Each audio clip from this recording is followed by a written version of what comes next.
Okay, today I want to give you just a little introduction on how to get started on painting a fairly spontaneous. If you look, I have actually drawn the design from this photograph. I've done my sketch, real simple sketch, just making sure I have the composition. I have all the elements of the landscape in my sketch. And then I'm going to get started with just laying in some basic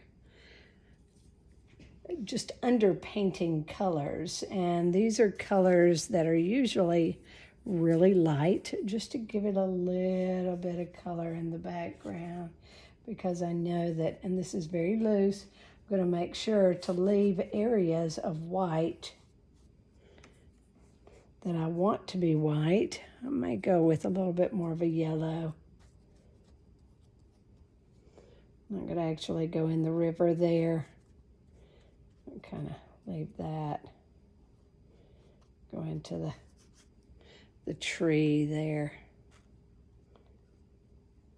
The tree trunk.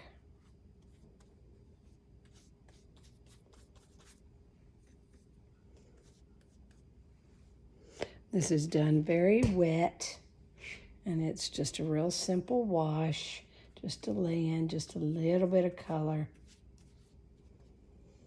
As just to have a little foundation. I generally do this with a wash brush. And I'm not putting anything in my sky up here because I don't want it to have a yellow tone, rather that it have a more of a bluish tone.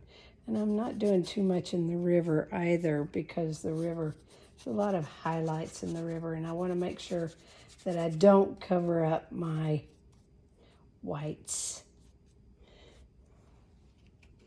This is always done super wet and super light. Let's put a little bit of a, because we work from background to foreground, put a little bit of blue in my sky. If you notice the photograph, the sky isn't really blue, so I'm going to kind of use a little artistic license. So here I have just basically a wash to get started. Now this has to dry.